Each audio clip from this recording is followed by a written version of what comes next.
اللہ تعالیٰ نے اپنی رحمت اور اپنے فضل سے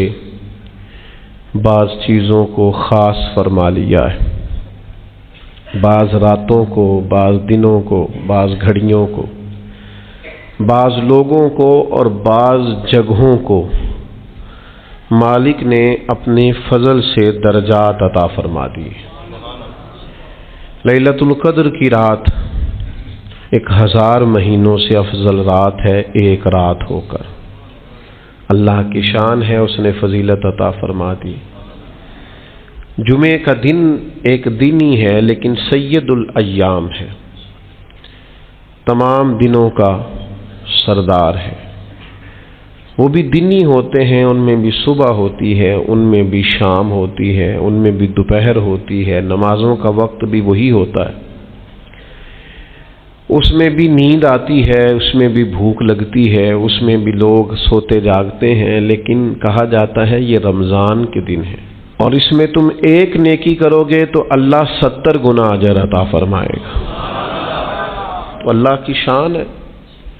اسی طرح بعض جگہیں ہیں، آپ گھر میں اکیلے نماز پڑھیں تو ایک نماز کا ثواب ہے، مسجد آ جائیں باجماعت پڑھیں، جگہ بدل گئی، 27 نمازوں کا ثواب دیا جائے گا۔ اللہ نے اپنی رحمت سے فضیلت عطا کر دی۔ اسی طرح مالک کریم نے مدینہ منورہ کو شان عطا فرمائی اور مکہ مکرمہ کو شان عطا فرمائی۔ اس کی رحمت ہے، اس کا فضل ہے کہ اس نے حرمین طیبین کو فضیلتوں، عظمتوں، رفعتوں، بلندیوں سے مالا مال فرمایا لا اقسم بہذا البلد، محبوب مجھے اس شہر کی قسم ہو۔ کیوں قسم ہو کہ وَأَنْتَ حِلٌّ بِهَذَا الْبَلَدِ، محبوب آپ جو اس میں تشریف فرما۔ اللہ تعالیٰ نے مکہ مکرمہ کی، مدینہ طیبہ کی قسمیں قرآن مجید کے اندر بیان فرمائی۔ نبی پاک صلی اللہ تعالیٰ علیہ وسلم نے ان مقدس مقامات کی فضیلت بیان فرمائی۔ جگہ جگہ پہ قرآن و سنت کے اندر ان مقامات کی رفعتوں، بلندیوں، شانوں کا بیان ہوا۔ فرمایا پہلا گھر جو ہم نے لوگوں کے لیے بنایا وہ مکے میں ہے اور بڑا برکت والا گھر ہے۔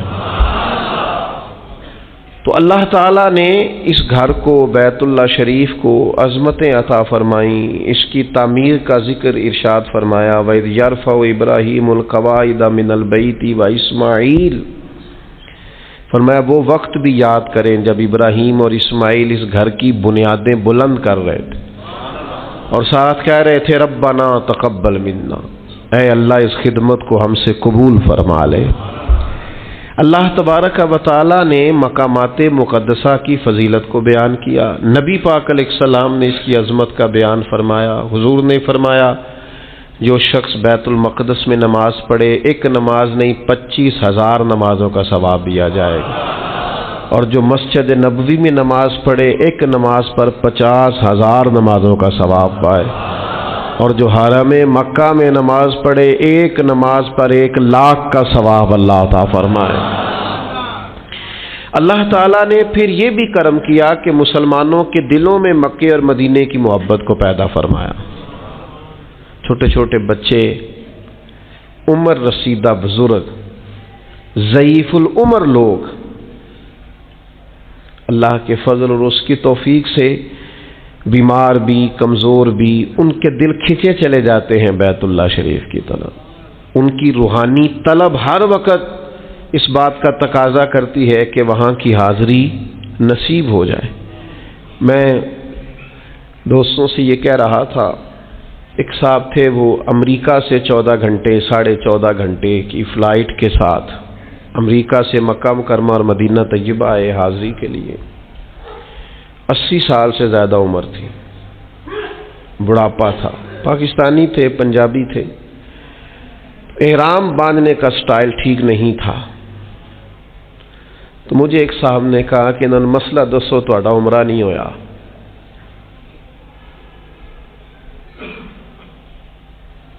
میں نے کہا یار ہو سکتا ہے ساری کتابیں بھی یہی کہتی ہوں جو آپ کہہ رہے ہیں،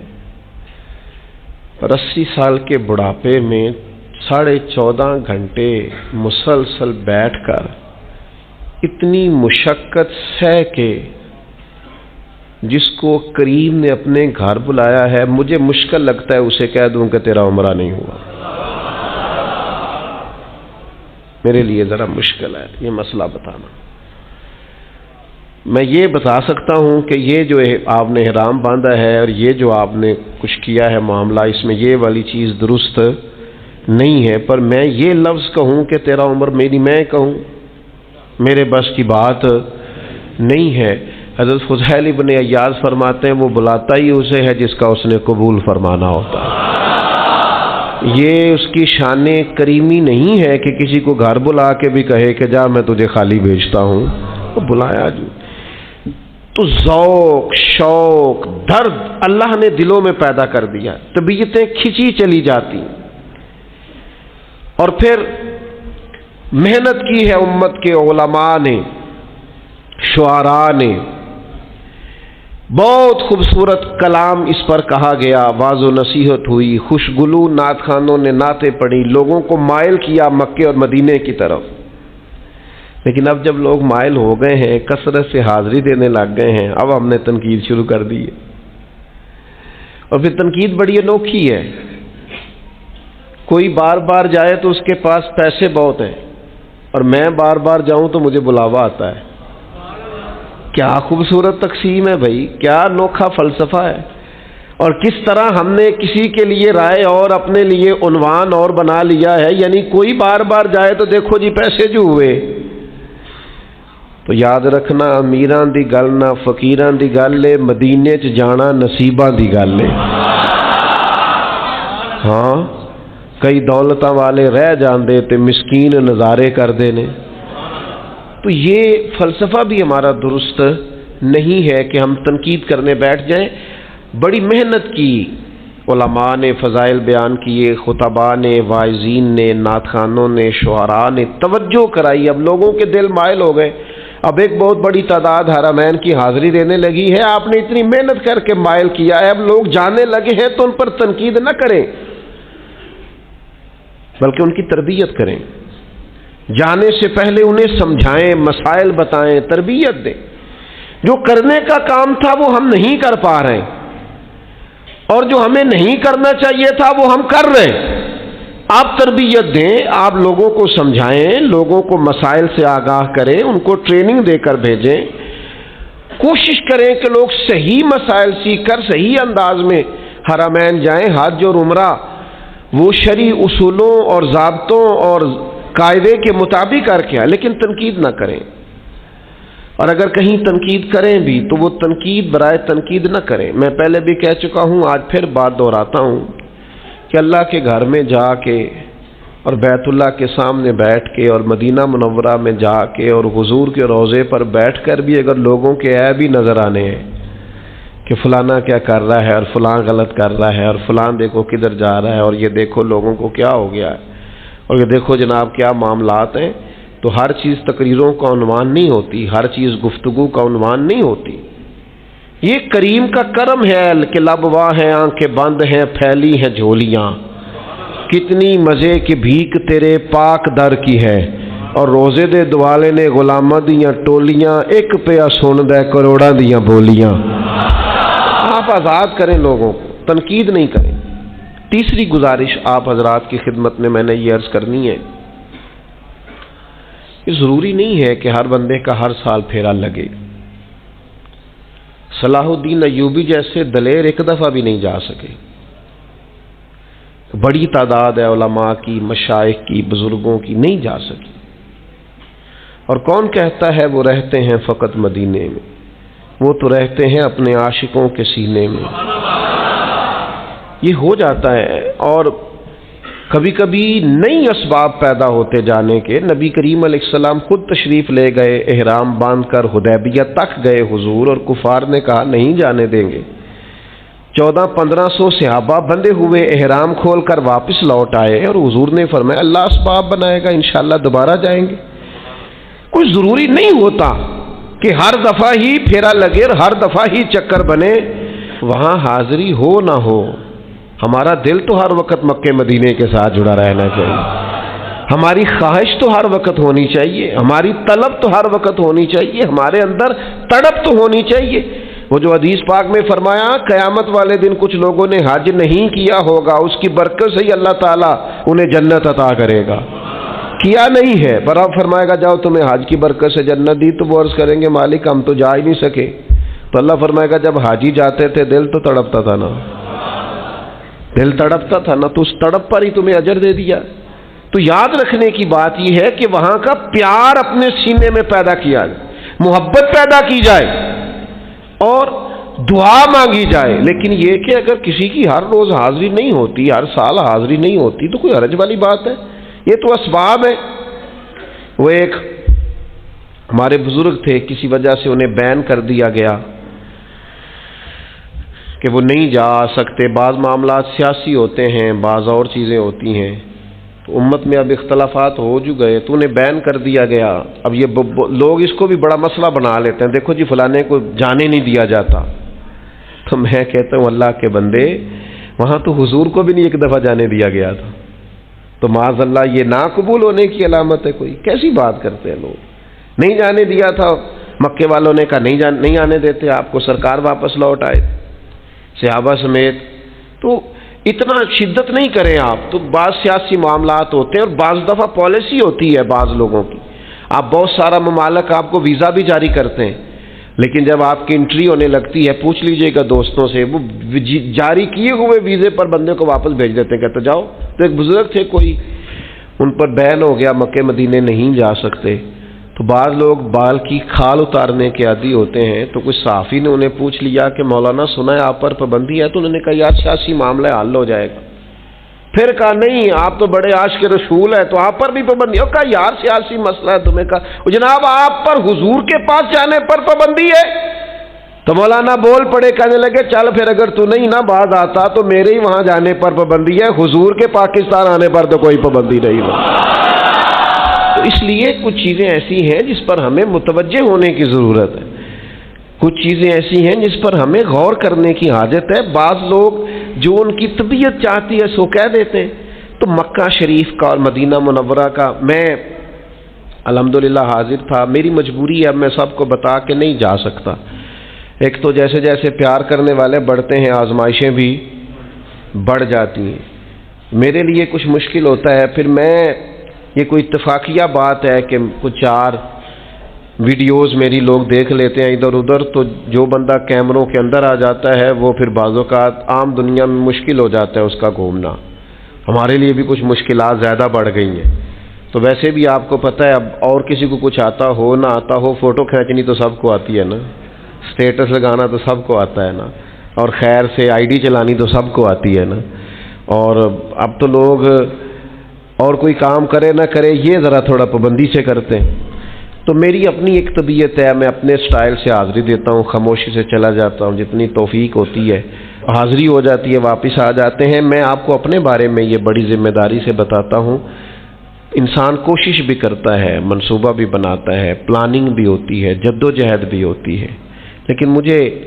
پہلی دفعہ میں حاضری دینے جا رہا تھا تو مجھے میری اماں جی نے ایک بات کی تھی جو میری روح تک اتر گئی۔ میں کچھ پریشان تھا، میں نے ان سے کہا اماں جی تسی ایتھے ہو تے میں چلاں تے کوئی، تو کہنے لگے پتر کیویں دی گل کرنا ہے بھولا، ساری عمر تینوں پڑھ کے بھی سمجھ نہیں آئی، اتنے پریشان نہیں جائیدا، جنوں بلائے جدوں بلائے ادو اسباب بھی پیدا ہو جاتے ہیں۔ تو بات میری بڑی سمجھ میں آئی، آج تک سوچتا ہوں، کئی حاضریاں ہو چکی ہیں، جب وہاں سے بلاوا آتا ہے تو پتہ ہی نہیں چلتا، کچھ کی ہم تیاری نہیں بھی کرا رہے ہوتے ان کی بھی تیاری ہو جاتی، کچھ کا پروگرام نہیں ہوتا ان کا بھی پروگرام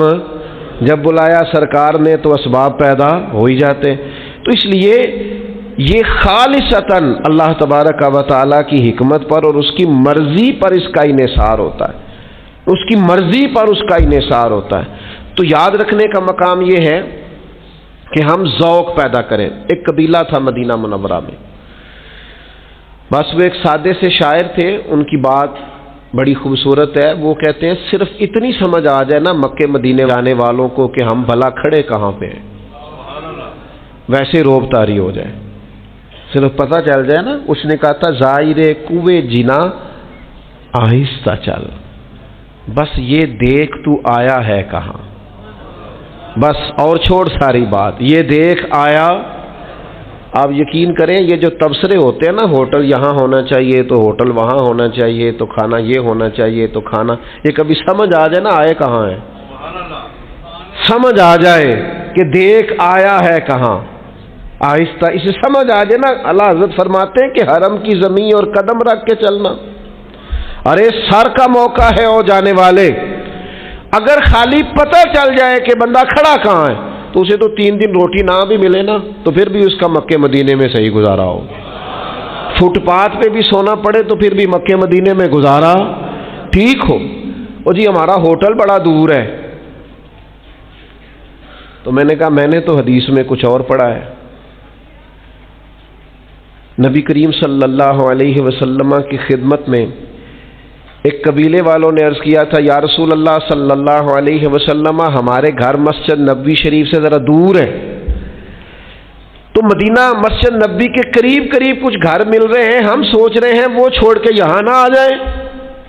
ذرا مسجد کی قربت مل جائے گی۔ تو حضور نے کیا فرمایا؟ کریم فرمانے لگے وہیں رکے رہو، جتنے قدم تم چل کے آؤ گے اتنا ہی اللہ زیادہ اجر عطا فرمائے گا۔ تو ٹھیک ہے جناب، آپ کو اللہ تعالیٰ نے وسعت دی ہے، آپ بالکل قریب حرم کے رہیں، بات اچھی ہے، لیکن یہ فلسفہ بھی تو سمجھے نا، جنہیں حضور نے فرمایا زیادہ چل کے آؤ گے اجر بھی زیادہ ملے گا، تو ان لوگوں کا بھی تو آپ اندازہ دیکھیے نا، پھر حضور نے تاکید کیا فرمائی، نبی پاک علیہ السلام نے تعلیم کیا ارشاد فرمائی۔ تو اپنے دل کے اندر اس جگہ کی تعظیم کو قائم رکھنا، توقیر کو قائم رکھنا، آداب کو قائم رکھنا۔ ہمارے ہاں یہ ادب احترام یہ بھی ہم نے صرف شاعروں کو دے دیا ہے یا واعظین کو دے دیا ہے، خطباء کو دے دیا، کہتے ہیں یہ ایک مخصوص گروہ ہے، شاید یہ کوئی شعر و شاعری کا مسئلہ ہے ادب۔ یاد رکھنا ادب، تعظیم، توقیر یہ شعر و شاعری کا، فن و ادب کا مسئلہ نہیں، یہ دین کا اساسی مسئلہ ہے، یعنی بنیادی مسئلہ ہے یہ دین کا۔ ہمیشہ چھوٹا بڑے کے ادب بتاتا ہے، استاد ہیں یار خیال کر، والد صاحب میں چھوٹے بتا رہے ہوتے ہیں بڑوں کے، لیکن کائنات میں دربار رسالت ایک ایسا دربار ہے کہ رب اکبر ہو کے اپنے نبی کے ادب بتاتا ہے۔ لا ترفعوا اصواتکم فوق صوت النبی، خبردار اپنی آوازیں میرے نبی کی آواز سے اونچی نہ کرنا۔ رب ادب بتاتا ہے۔ جب بھی کوئی نیا شخص مدینہ طیبہ میں آتا، جناب سیدنا صدیق اکبر رضی اللہ تعالیٰ عنہ سے پکڑتے، کونے میں لے جاتے، پہلے حضور کا ادب بتاتے، تعظیم بتاتے، اس طرح کر کے بات کرنا یہ دربار رسالت ہے۔ نفس گم کردہ می آیت جنید و بایزیدی جا، یہاں تو جنید بغدادی اور بایزید بستامی آتے ہیں تو سانس اونچا نہیں لیتے، سانس اونچا، سانسوں کی بھی آواز ہوتی ہے نا، سانسوں کی آواز، سانسوں کا شور بھی درست۔ مسجد نبوی شریف میں خوش عقیدہ امام تھے، 40 سال حضور کے مصلی پہ کھڑے ہو کے نماز پڑھائی ہے، لیکن کہتے ہیں 40 سالوں میں میں نے مسجد نبوی میں 40 سال امامت کی، اللہ ان کے درجے بلند کرے، کہتے ایک دفعہ بھی کسی کا نام لے کے آواز نہیں دی، 40 سال امام رہا ہوں،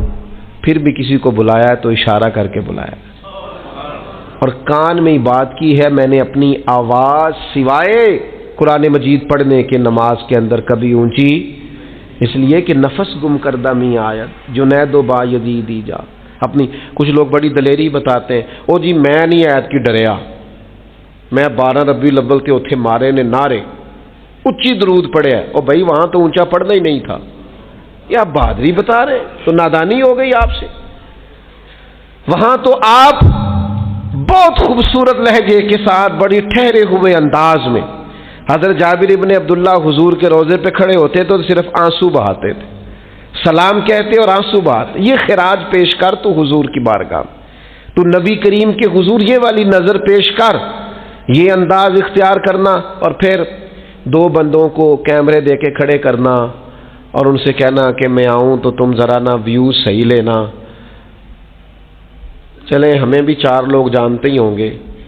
چلو ہمارے ساتھ جو جاتے ہوں گے ان کے پاس بھی کوئی مہنگا موبائل ہوگا ہی، کوئی ان کو بھی کوئی طریقہ آتا ہی ہوگا کہ یہ آ رہے ہوں تو کیسے کر کے ویڈیو بنانی ہے، کچھ سلیقے آتے ہی ہوں گے، لیکن ہم سمجھتے ہیں کہ 70,000 فرشتے جو حضور کی بارگاہ میں آئے ہیں وہ جو ویڈیو بنا رہے ہیں وہ زیادہ بہتر نہیں ہے؟ وہ جو عند اللہ جا کے پیش کریں گے وہ زیادہ معقول نہیں ہے؟ اور ایک طرف آپ نے اچھا ویڈیو کے اوپر ٹائٹل لگایا ہوا ہے ایک ادنا غلام کی آقا کی بارگاہ میں حاضری، تو جو ادنا غلام ہوتے ہیں وہ پھر اس طرح کے کام نہیں کرتے، وہ تو چھپے ہوئے ہوتے ہیں۔ حضور کی بارگاہ سے سوال کیا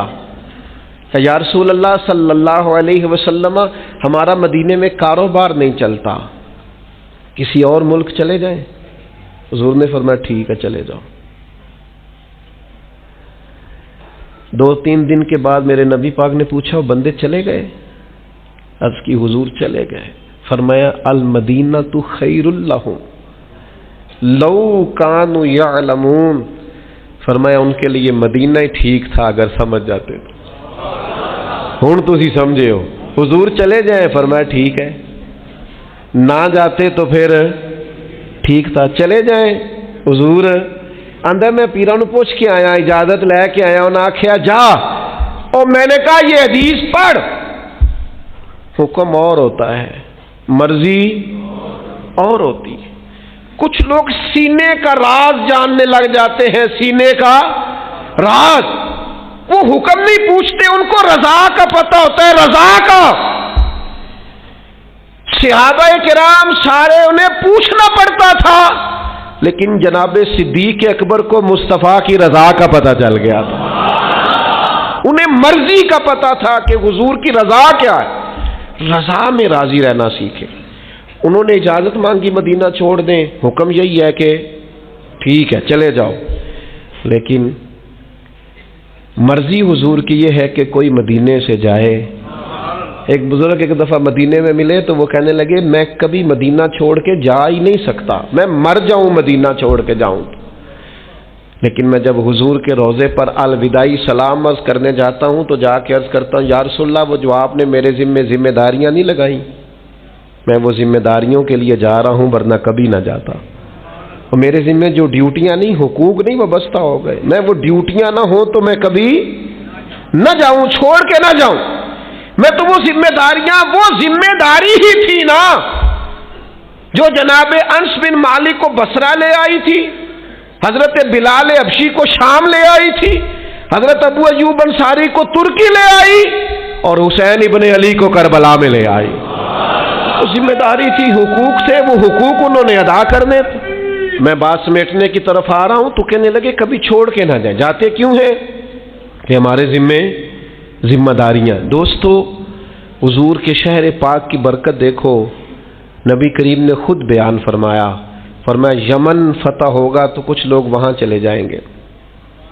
شام فتح ہوگا تو کچھ لوگ وہاں چلے جائیں گے، لیکن فرمایا ان کے لیے مدینہ ہی بہتر ہے اگر بات سمجھ جائے۔ نبی پاک صلی اللہ علیہ وسلم نے بار بار بہانوں سے، بار بار دلیلوں سے، بار بار ترغیبات سے لوگوں کو مائل کیا، فرمایا اگر کوئی میرے مدینے میں آئے